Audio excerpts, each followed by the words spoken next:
Canada supports the United States acting to prevent Iran from obtaining a nuclear weapon and to prevent its regime from further threatening international peace and security. And the Canadian government urges the protection of all civilians in this conflict.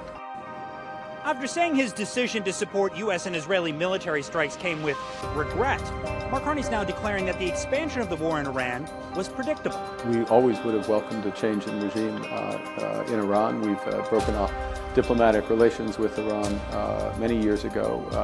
We've listed the Revolutionary Guard as a terrorist, rightly, as a terrorist organization. But that regime change, Carney warns, won't be simple. Both in terms of their activities and the complexity of addressing regime changes. This is not can't just order up regime change, and we're seeing that play out. Welcome. Canada is beginning to look like a country with more room to move. Trade leverage is growing. Strategic options are widening. Even inside NATO, Ottawa has more space than it has had in years. But when the war on Iran began, that growing confidence seemed to disappear. First, Canada aligned itself publicly with Washington's action against Iran.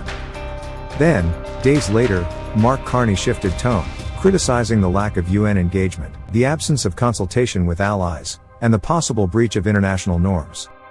That back and forth did not look like leadership. It looked like hesitation. It looked like a government that wants the benefits of a more independent global role, but still loses its nerve when the United States crosses the line. And that is the contradiction at the heart of this moment. Even as Canada gains leverage abroad, it still seems too timid to defend international law with real clarity when Washington is the one violating it. Think again of the leverages. Trade options. Defense options. NATO options. Even diplomatic options.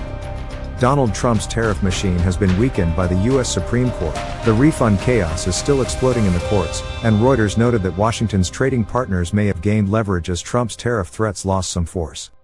At the same time, Canada's own talks with Washington on steel, aluminum, autos, and the coming U.S. EMCA review are still alive and being described by Ottawa as constructive. And Ottawa is not just waiting on Washington anymore. Carney has been trying to build what Reuters described as a denser web of middle power connections, with India, Australia, Japan, and other partners, precisely because the US-led order is no longer stable enough to trust blindly. Canada has already started trade talks with India again, brought Australia into its critical minerals production alliance, and signed a new comprehensive strategic partnership with Japan spanning defense, energy, trade, and technology. Japan, France, and Canada are also working on alternatives to a US-led trade bloc for critical minerals. So this is not the Canada of pure dependency. This is a Canada trying to reposition itself while Trump burns political capital at home and abroad. Even on trade coercion, the legal ground under Trump has shifted.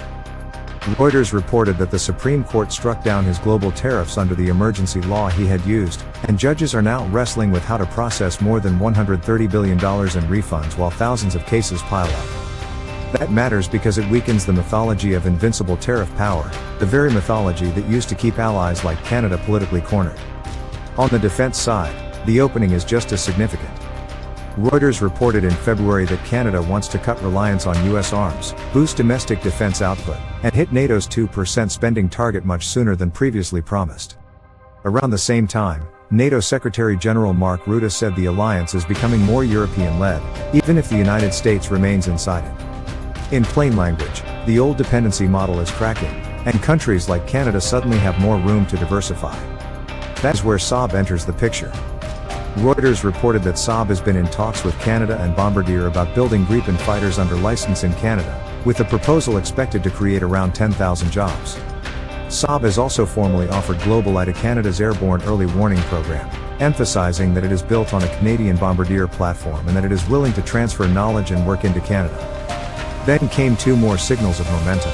France ordered 2 GlobalEye aircraft in late 2025. And Sweden deployed Gripen jets to patrol Icelandic airspace this week as part of a NATO Arctic mission.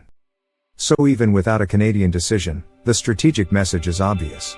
Ottawa now has credible European options that speak directly to Arctic surveillance, industrial sovereignty, and NATO relevance.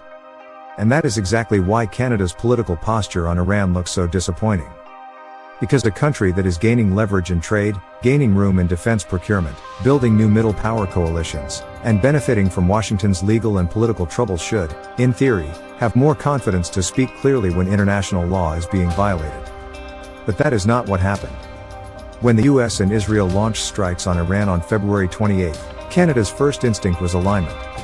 The official statement from Carney and Anand said Canada supported the United States acting to prevent Iran from obtaining a nuclear weapon. That was not neutral language. That was political cover, delivered early. Only later did the tone shift. On March 3, Carney described the conflict as a failure of the international order, said the United States had not consulted allies including Canada, and said the strikes may have been inconsistent with international norms. But even then, his language remained carefully hedged. It was concern, not confrontation. Regret, not rupture. And the asymmetry in Canada's language is the whole problem. On March 3, Canada's official statement explicitly condemned Iran's strikes on civilians and civilian infrastructure.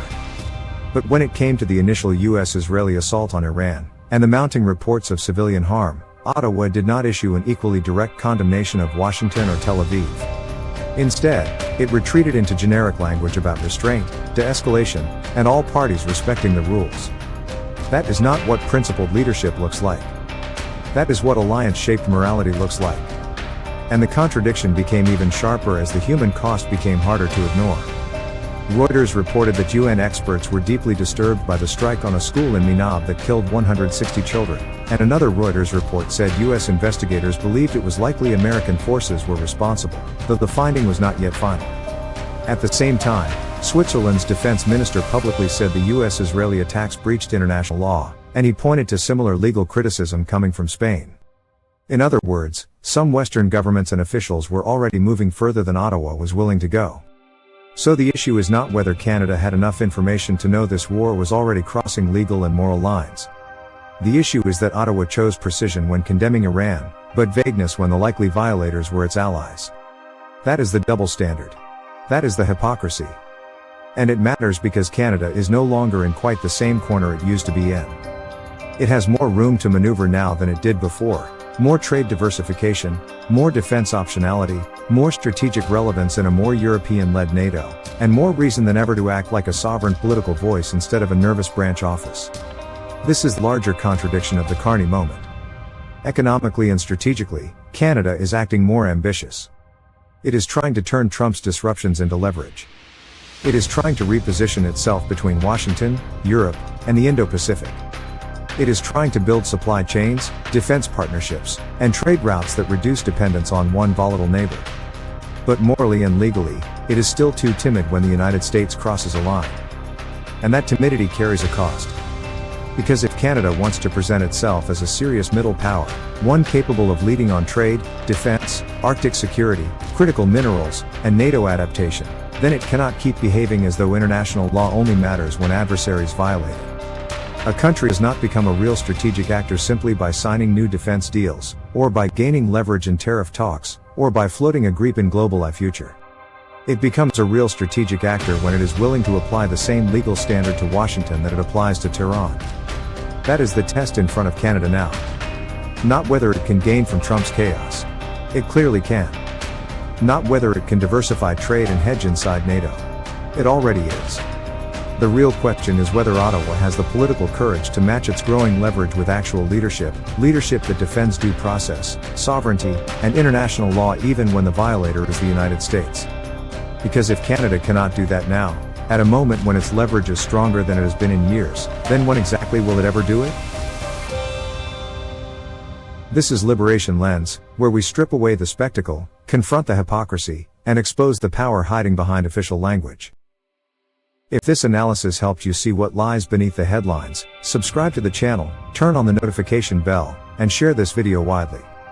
Because silence protects power, and truth only travels when people are willing to carry it. Stay alert. Stay critical. And never let empire, propaganda, or manufactured outrage do your thinking for you. Perspective matters. See you in the next.